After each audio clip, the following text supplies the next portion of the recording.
তিনি রাতের বেলা গোপনে বের হয়ে রাষ্ট্রের নাগরিকদের অবস্থা পর্যবেক্ষণ করতেন।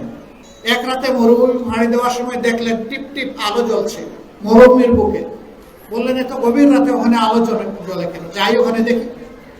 ওখানে গিয়ে শুনেন কিছু শিশু চিৎকার দিচ্ছে একটা ছোট্ট তাঁবুর ভিতরে, আর বাইরে একজন মহিলা একটা ডেক্সি বসিয়ে কি যেন নাড়াচাড়া করছে আগুনের উপরে। এগিয়ে গিয়ে দেখেন যে ডেক্সিটা খালি। বললেন মা আপনি এগুলো কি করছেন? খালি ডেক্সিতে আগুন জ্বালিয়ে গিয়ে কারা চিৎকার দিচ্ছে? শিশু কণ্ঠের এই আওয়াজগুলো এরা কারা? বললেন যে আমি এক অভাগিনী, এক দুঃখিনী, আমি এক ব্যর্থ মা। আমার সন্তানদের মুখে আমি খাবার তুলে দিতে পারি না, ওদের বাবা নাই, আমি বিধবা, ওরা এতিম। এমন একটা রাষ্ট্রে বসবাস করি, কেউ আমার খোঁজ নেয় না। তাইলে আপনি খালি ডেক্সিতে এটা নাড়াচাড়া করছেন কেন? উনি জবাব দিচ্ছেন আমার সন্তানেরা বুঝবে যে আমি কিছু তৈরি করছি। কান্নাকাটি করে যখন তারা ক্লান্ত শ্রান্ত হয়ে যাবে, তখন ঘুমিয়ে পড়বে, আমি একটু শান্তি পাবো।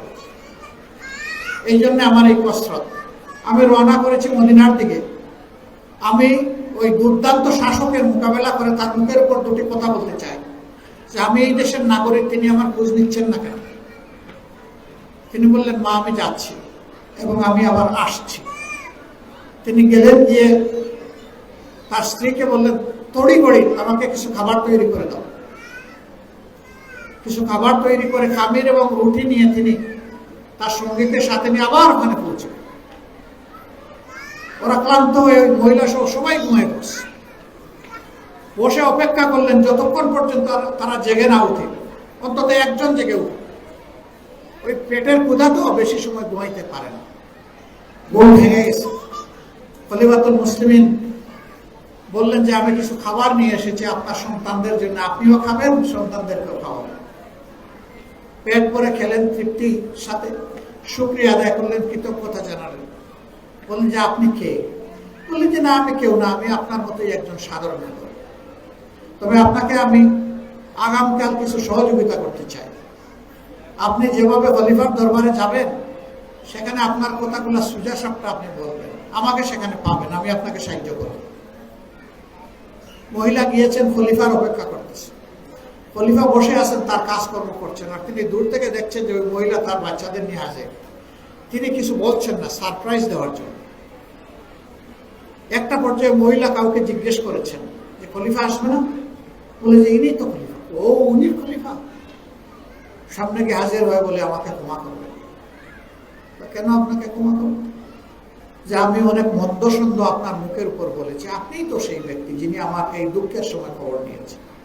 খলিফাতুল মুসলিমিন বলছেন মা ক্ষমা আপনার চাইতে হবে না, ক্ষমা আমি চাইব প্রথমে আল্লাহ তাআলার দরবারে। আপনি এবং আপনার শিশুদের এই কষ্ট দেখার আগে কেন আমি খবর নিতে পারলাম না, আমার লোকেরা খবর নিতে পারলো না। আল্লাহ যেন আমাকে ক্ষমা করেন, আর আপনিও আমাকে ক্ষমা করে দেন। আপনি কিছু বলবেন? বলে না আমার আজকে আর কোনো কথা নেই।